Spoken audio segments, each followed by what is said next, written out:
जय हिंद साथियों, स्वागत है आप सभी लोगों का एक बार फिर से आपके अपने चैनल जनकवि स्टडी हब में।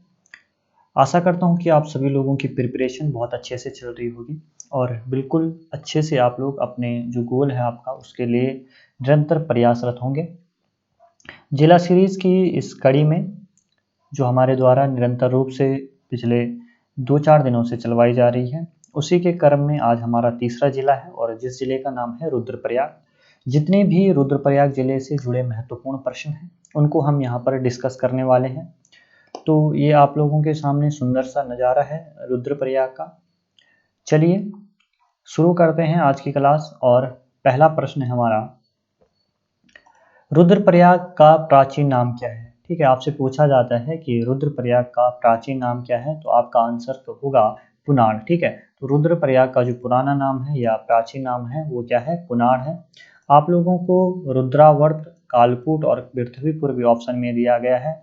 रुद्रावर्त जो ये रुद्रप्रयाग है इसको महाभारत में कहा गया है। ठीक है, उसके अलावा कालकूट की बात करें तो ये कालसी का नाम है और पृथ्वीपुर आपका जो देहरादून है उसका नाम है। ठीक है, अगला प्रश्न देखिए, रुद्रप्रयाग जिले का गठन कब होता है? ठीक है, तो इसका आंसर है दोस्तों 16 सितंबर। ठीक है, 16 सितंबर 1997 को क्या होता है? रुद्रप्रयाग जिले का गठन होता है। ठीक है, अगला प्रश्न देखिए दोस्तों आप लोग, रुद्रप्रयाग जिले का ठीक है क्षेत्रफल कितना है? तो रुद्रप्रयाग जिले का आपसे क्षेत्रफल पूछा जाता है तो इसका क्षेत्रफल है 1984। ठीक है, बाकी एक ऑप्शन चौथा ऑप्शन इसमें आप लोग को ही नहीं करना। ठीक है, कोई नहीं है यहाँ पर।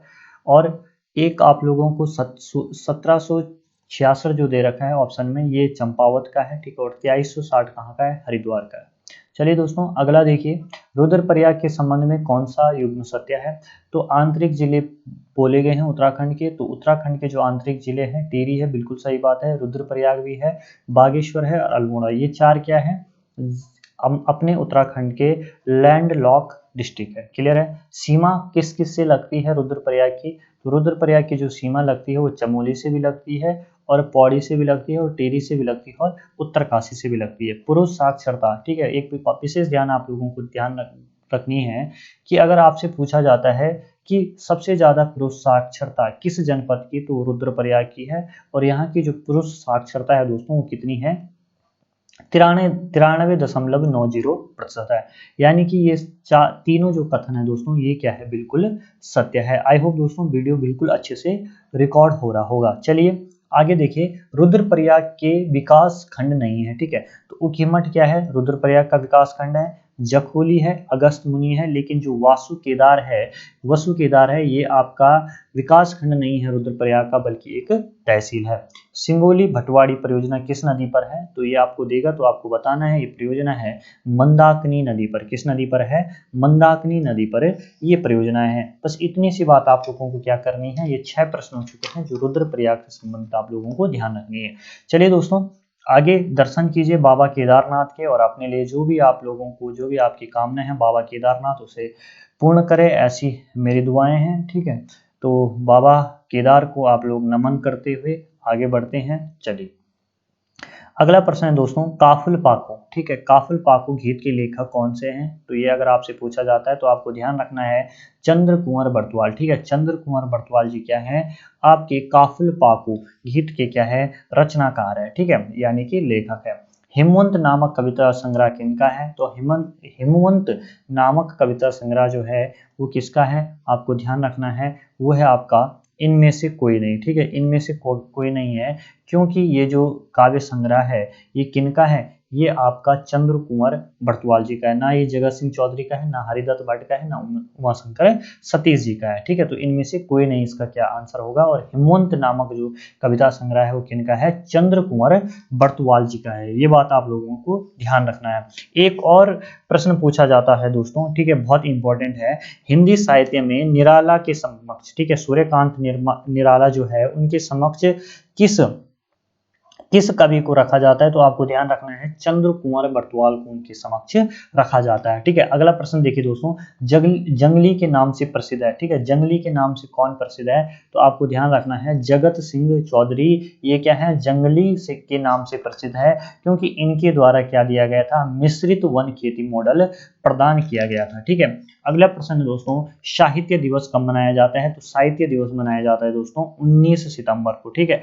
19 सितंबर को क्या मनाया जाता है? साहित्य दिवस मनाया जाता है, ठीक है। हरिदत्त भट्ट शैलेश की रचनाएं नहीं है, ठीक है। शिखर और शिखर, आगे और आगे, अभियान और अभियान, घाट घाट का पानी, घूमते चेहरे, मेरी सतरंगी, 100 कहानियां व नौबत। तो ये सभी, ठीक है, ये सभी क्या हैं, किसकी रचनाएं हैं? किसकी रचनाएं हैं? हरिदत्त भट्ट शैलेश की रचनाएं हैं, ठीक है। तो यहाँ पे आप थोड़ा रचनाएं हैं ऐसा कर लेना, ठीक है, रचनाएं हैं। तो ये सभी क्या है, आप ध्यान रखना, शिखर और शिखर, आगे और आगे, अभियान और अभियान, घाट घाट का पानी, घूमते चेहरे, मेरी सतरंगी, 100 कहानियां और नौबत, ये सभी क्या है, किनकी रचनाएं हैं? हरिदत्त भट्ट की रचनाएं हैं। क्लियर है? अ लिंग्वास्टिक स्टडी ऑफ जौनसारी के लेखक कौन से है? तो ये एक बुक है, ठीक है, अ लिंग्वास्टिक स्टडी ऑफ जौनसारी। तो इसके जो राइटर हैं वो कौन है? उमा शंकर सतीश है, ठीक है। बहुत इंपॉर्टेंट क्वेश्चन है, इसलिए आप लोग बिल्कुल स्टार लगा लीजिए इसे।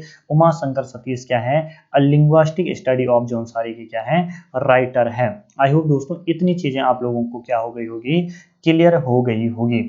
वीडियो बिल्कुल अच्छे से रिकॉर्ड हो रहा है, क्योंकि कई बार क्या होता है दोस्तों, टेक्निकल खामी आ जाती है, जिसके कारण ये जो वीडियो है ये काफ़ी रुक रुक कर चलता है। तो अब हम यहाँ पर आगे के प्रश्नों को डिस्कशन करेंगे। और जब मैं आप लोगों को बता दूं कि जब ये सातों जिले, ठीक है, जो भी गढ़वाल के 7 जिले हैं वो कंप्लीट हो जाएंगे, तब मैं एक पूरी, ठीक है, पूरी क्लास लाऊंगा और तभी आप लोगों को इन क्वेश्चंस के आंसर मिलेंगे। अभी तो आंसर मिल रहे हैं लेकिन पीपीटी में नहीं मेंशन कर रहा हूं, लेकिन जब सातों डिस्ट्रिक्ट हो जाएंगे तो पूरी पीपीटी मिलेगी आपको गढ़वाल डिस्ट्रिक्ट सीरीज की। तो उसके अंदर में सारे, ठीक है, सारे प्रश्न जो होंगे ये, इनके आंसर मैं आप लोगों को प्रोवाइड करा दूंगा, ठीक है। तो चलिए, उमा शंकर सतीश की रचनाएं हैं नया जमाना है, पत्थर बोलते हैं, जन्म, कर्म भूमि व देवभूमि, ये सभी क्या हैं? उमा शंकर सतीश की क्या है? रचनाएं हैं। रुद्रप्रयाग के मेले हैं भतूज उत्सव, जाख मेला, मठियाना मेला, ठीक है। जो ये भतूज उत्सव है इसके बारे में आप लोगों को ध्यान रखना है, ये किस दिन लगता है? जिस दिन केदारनाथ धाम के कपाट बंद होते हैं उस दिन क्या मनाया जाता है? भतूज उत्सव मनाया जाता है। और इसी उत्सव को अन्नकूट मेला भी कहते हैं। क्या कहते हैं? इसी उत्सव को अन्नकूट मेला भी कहा जाता है, ठीक है। अब देखिए, जो जाख मेला है वो कहाँ पर लगता है? रुद्रप्रयाग के गुप्त काशी में लगता है, ठीक है। और इसमें क्या होता है? जाख मेला की एक विशेषता है कि इसमें जलते अंगारों पर क्या किया जाता है? यहाँ के लोगों के द्वारा, स्थानीय लोग जो हैं उनके द्वारा नृत्य किया जाता है। तो कितनी टफ बात है, ठीक है। तो लगा लीजिए। मठियाना मेला भी कहाँ लगता है? भरदार पट्टी में लगता है, रुद्रप्रयाग के अंदर। चलिए दोस्तों, रुद्रप्रयाग के और मेले हैं, स्वामी कार्तिकेय मेला, राकेश्वरी मेला, कोटेश्वर महादेव का मेला। तो यानी कि ये सब भी मेले का है, रुद्रप्रयाग में आयोजित होते हैं। अगला देखिए दोस्तों, कौन सा केदार रुद्रप्रयाग में है? तो केदारनाथ भी रुद्रप्रयाग में है, तुंगनाथ भी है, मदमहेश्वर नाथ भी है। यानी कि ये सभी क्या हैं? कहाँ पर है? रुद्रप्रयाग में। और केदारनाथ में पता है आप लोगों को भगवान शिव की किस भाग की पूजा होती है? पृष्ठ भाग की। और तुंगनाथ में क्या होती है? भुजाओं की पूजा होती है। और मदमहेश्वर नाथ में नाभि की पूजा होती है। आई होप इतनी चीजें आप लोगों की क्लियर हो गई होगी। ये सुंदर सा नजारा है दोस्तों आप लोगों के सामने, यहाँ के रुद्रप्रयाग में पड़ता है चौपता बुग्याल, वहां का ये सुंदर नजारा है। और इसी बुग्याल में स्थित है कौन सा मंदिर? तुंगनाथ का मंदिर। क्लियर है? चलिए, अगली चीज देखिए दोस्तों, अगले प्रश्न देखिए, केदारनाथ समिति का मुख्यालय कहाँ पर है? तो ये आपको देखने को मिलेगा ऊखीमठ में। अर्धनारीश्वर मंदिर कहाँ पर है? गुप्त काशी में, ठीक है। मुंडकटिया गणेश कहाँ पर है? सोनप्रयाग में। यानी कि ये सभी कथन क्या है? बिल्कुल सही है, ठीक है। अगला प्रश्न देखिए दोस्तों, सही युग्म की पहचान कीजिए। त्रिजुगी या त्रियुगी नारायण, ठीक है, कहीं पे त्रिजुगी लिखा रहता है, कभी त्रियुगी नारायण। तो ये कहाँ पर है? ये है आपका रुद्रप्रयाग में। और ये सिर्फ शिव पार्वती का क्या है? विवाह स्थल है। इसी त्रिजुगी नारायण में क्या हुआ था? माता पार्वती और शिव जी का क्या हुआ था? विवाह हुआ था। शाकांबरी देवी का मंदिर कहाँ पर है? रुद्रप्रयाग में। नाला का बौद्ध स्तूप कहाँ पर है? रुद्रप्रयाग में। यानी कि ये सारे क्या है? विकल्प जो है सही, ठीक है। सही युग्म की पहचान कीजिए। अगस्त्य मुनि, ठीक है, बहुत इंपॉर्टेंट क्वेश्चन हो सकता है। अगस्त्य मुनि जो है ये मंदाकिनी और गुलगाड नदी पर है, ठीक है। मंदाकिनी तो है लेकिन मंदाकिनी के साथ कौन सी है, गुलगाड, ठीक है। गुलगाड आप लोगों को ध्यान रखना है, अगस्त मुनि वहां पर है, ठीक है। सोन प्रयाग, ठीक है, सोन प्रयाग किस पर है, जो ये वासुकी नदी है इसी को बोलते हैं सोन नदी, ठीक है। सोन नदी किसको बोला जाता है, वासुकी नदी को बोला जाता है। और मंदाकिनी, वासुकी नदी हो गई आपकी, मंदाकिनी हो गई, इसके संगम पर क्या है साथियों, सोन प्रयाग है। चोपता पर क्या है, वो आपका एक बुग्याल है ये, और यहाँ पर क्या है, तुंगनाथ मंदिर है। यानी कि ये कथन क्या है, सभी सत्य है। अगला प्रश्न देखिए दोस्तों, काफी इंपॉर्टेंट है ये, किस गुफा में नरेंद्र मोदी ने साधना की थी, ठीक है। यानी कि किस कौन सा वो गुफा है जिस मंदिर में इन्होंने, नरेंद्र मोदी जो पीएम है हमारे, उनके द्वारा साधना की गई थी। तो आप लोग, कई बार क्या हो जाता है, स्टूडेंट क्या करता है, एक्स्ट्रा दिमाग लगा लेता है, ठीक है। यार ध्यान तो वो ध्यान गुफा है ही नहीं कोई, ठीक है, लेकिन कहाँ पर साधना की थी, ध्यान गुफा में साधना की थी, ठीक है। तो आपको साधना कहाँ पर की थी, ध्यान गुफा में, ठीक है। कौन से बुग्याल रुद्रप्रयाग में है, ठीक है। तो कशनी खर्ग, बर्मी बुग्याल, चौपता बुग्याल, मणि बुग्याल, ये सारे के सारे बुग्याल कहां पर है दोस्तों, रुद्रप्रयाग के अंदर है। केदारनाथ में आपदा राहत के लिए सेना द्वारा कौन सा ऑपरेशन चलाया गया, ऑपरेशन सूर्य होप चलाया गया था। कौन सा ऑपरेशन चलाया गया था, सूर्य होप चलाया गया था। मंदाकिनी नदी का उद्गम स्थल है, ठीक है। अगला प्रश्न दोस्तों, मंदाकिनी नदी का उद्गम स्थल कौन सा है, तो आपको ध्यान रखना है चौराबाड़ी, ठीक है। चौराबाड़ी जो ग्लेशियर है, चौराबाड़ी जो हिमनद है, वो क्या है, मंदाकिनी नदी का उद्गम स्थल है। कौन से ताल रुद्रप्रयाग में है, बदानी ताल बिल्कुल है, सुक्ति ताल, देवव्रत ताल, यानी कि ये सारे के सारे ताल कहां पर है, रुद्रप्रयाग के अंदर है। सही युग्म की आप लोगों को पहचान करनी है।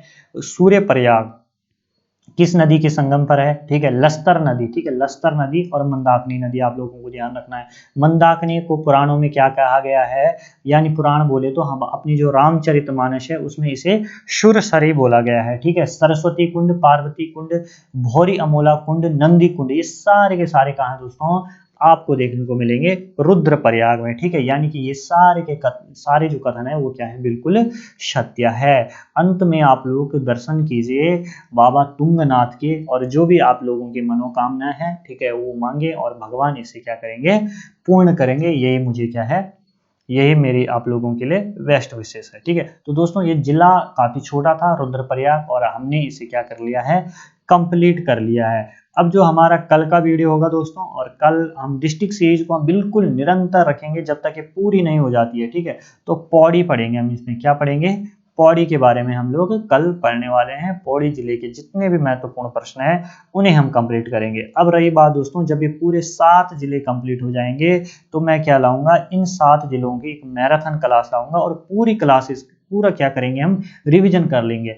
फिर जब हमारे पूरे 7 ये जिले होंगे, फिर हम क्या करेंगे, जितने 6 जिले कहाँ के हैं, पौड़ी वो अपने कुमाऊं के हैं, उन जिलों को जब पूरा कर लेंगे उनका मैराथन ला देंगे। जब ये 13 जिले हमारे पूरे कंप्लीट हो जाएंगे तो एक दिन हम इन 13 जिलों का क्या ला देंगे, पूरी मैराथन क्लास ला देंगे, ठीक है। अब रही बात दोस्तों, आप लोग कई सोच रहे होंगे कि भाई हिस्ट्री क्यों नहीं आ रही, अजय रावत की बुक क्यों नहीं आ रही, ठीक है। तो देखो अभी मैंने थोड़ा सा, मेरा उस पर काम चल रहा है, मैं उसके लिए निरंतर टाइप कर रहा हूँ। जो भी क्लासेस अब आएगी आप लोगों के पीछे बीच में ज्यादा से ज्यादा आएगी, वो एमसीक्यूज में आएगी, क्योंकि आप लोगों को एमसीक्यूज में ही डील करना है अपने एग्जाम को, ठीक है। तो और दूसरी बात ये है कि लगभग जो पेपर के लिए ये 1.5-2 महीने बचे हैं वीडियो वीडियो वाले के लिए, तो हम क्या करें, ज़्यादा से ज़्यादा रिवीजन कर पाएँ, ठीक है। क्योंकि मुझे पता है बहुत सारे जिन लोगों ने वीडियो वीडियो दिया होगा वो काफ़ी लंबे टाइम से पढ़ रहे होंगे, अब उनको रिवीजन की आवश्यकता है, और इन वीडियो से बेस्ट आपका रिवीजन नहीं हो सकता, इतना मैं बोल सकता हूँ, ठीक है। बार बार इन वीडियोज़ को देखिए, ठीक है। आप पीपीटी में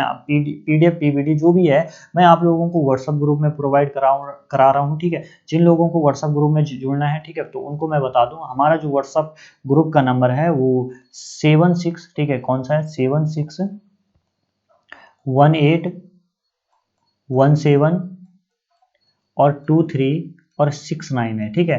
तो ये आप लोग ध्यान रख लेना, इसमें आप लोग मेरे को हाई का मैसेज और अपना नाम और अपना डिस्ट्रिक्ट का नाम लिख के भेज देना, ठीक है। और मैं आप लोगों को ऐड कर लूंगा, जो भी PDF PPT होती है मैं आप लोगों को प्रोवाइड करा दूंगा, ठीक है। बाकी रीजनिंग की क्लास भी आएगी, 2-3 दिन में आ जाएगी। बाकी जय हो दोस्तों, मिलते हैं आप सभी लोगों को अपनी नेक्स्ट वीडियो के अंदर।